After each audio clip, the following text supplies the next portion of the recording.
Hi, I'm Joe Feeks, editor of Poultry Health Today, and with me is Dr. Chuck Hofacre. He is a veterinarian with the Southern Poultry Research Group near Athens, Georgia. Chuck, always a pleasure. Pleasure. Now, you gave a keynote address at this year's International Poultry Scientific Forum. Do I detect just an air of sarcasm in that title, or are you genuinely optimistic? No, I'm genuinely optimistic. The broiler industry has grown and become the main meat source for U.S. consumers and rapidly becoming the number one meat eaten around the world.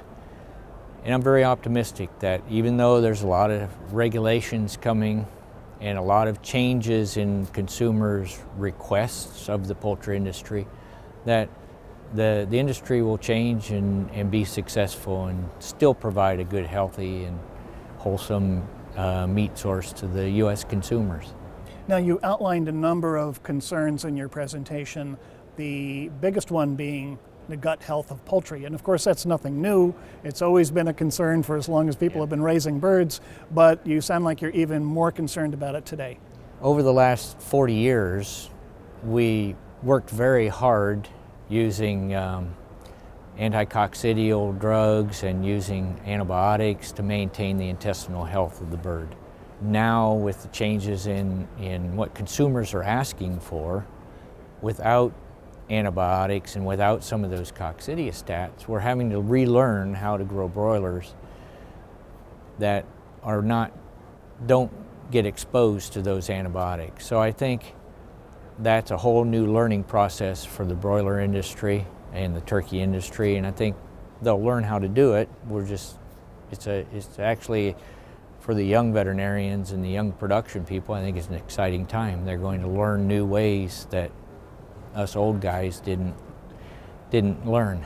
Now, you singled out necrotic enteritis in your presentation. Why is that? Necrotic enteritis is a disease caused by Clostridium perfringens. It's a bacteria that lives out in the soil. We can go outside here and dig around in the soil and find it. It's in every chicken house in the world, probably. That bacteria has, for many, many years, been controlled by the use of antibiotics. And as more operations go to reducing antibiotics or even going to antibiotic-free, I mean, you really can't talk about managing necrotic enteritis without talking about preventing coccidiosis. Is that right? That's correct. One of my slides said that where food safety, animal welfare, and no antibiotics come together is actually the coccidia. The coccidia are a protozoan that, until we learned to control it in the 50s, the broiler industry was not going to grow to what it is. Once we learned how to control that protozoan in a way that was economical, didn't cause a problem for the animals, then the industry could actually begin as an industry. We could grow larger numbers of birds in houses at a very cost-effective way. And so that protozoan is everywhere in every poultry house in the world. And if we don't control it, it causes intestinal damage, which then allows Clostridium to proliferate and generate the disease, necrotic enteritis. So these operations that are going antibiotic-free, they can lean on the vaccines, and they can also lean on the non-ionophore anticoccidials. How is that working out? Are those two types of products alone getting the job done? They're used in two different ways. So let's talk about the vaccine. To me, the future most successful program will be for us to use the vaccine to allow the bird's immunity to control the coccidia. Today, we haven't quite figured out the best way to apply the vaccine. Maybe we don't have the exact right vaccinating coccidia as antigens, but vaccination is long-term going to be the biggest solution to this problem.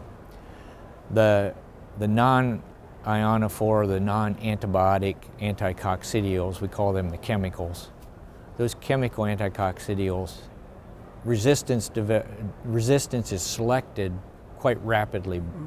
So the coccidia that can survive in the presence of those chemical anticoccidials, their population increases, and so we have resistant populations. It won't be many years of use of those before they're resistant to all of the chemicals we have available. So that's why I say the long term, I think the vaccines are probably going to be our bread and butter for control. You also expressed concern about chick quality, and of course that's going to be important to any poultry operation, but you seem to suggest that it was particularly a concern with these antibiotic-free farms. Well, with antibiotic-free, that means we can't have any antibiotic in our in ovo injection. Mm-hmm. So gentamicin comes out of use.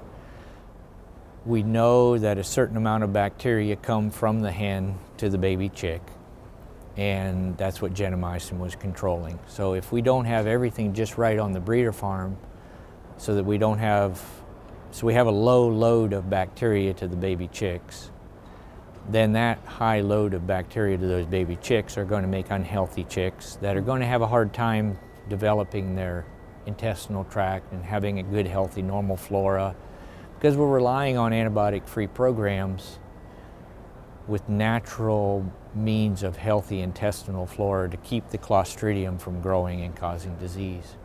So what's the solution then in the absence of the hatchery antibiotic?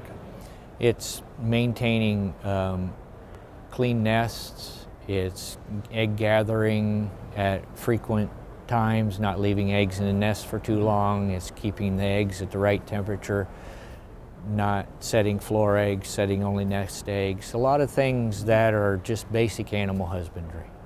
You also talked about food safety and expressed some concerns about salmonella colonization. Can you speak to that a little bit?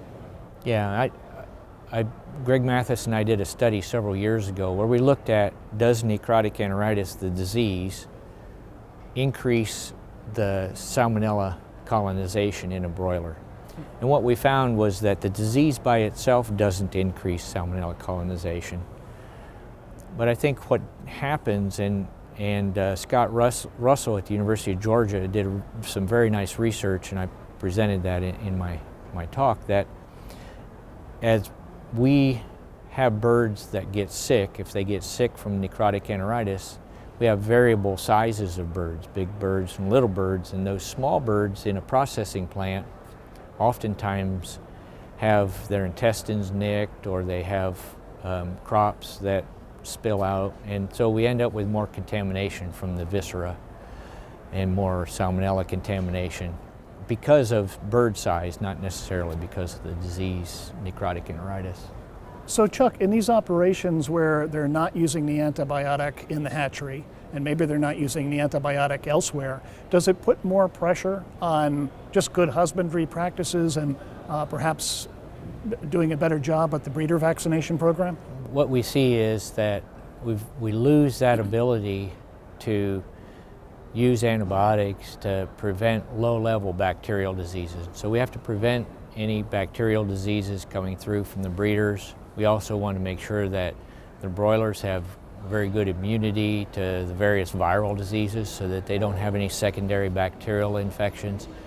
And so breeder health, breeder husbandry becomes much more important as a tool to manage the broilers as we go into a no antibiotics ever broiler program. So with all these challenges then, you truly are optimistic?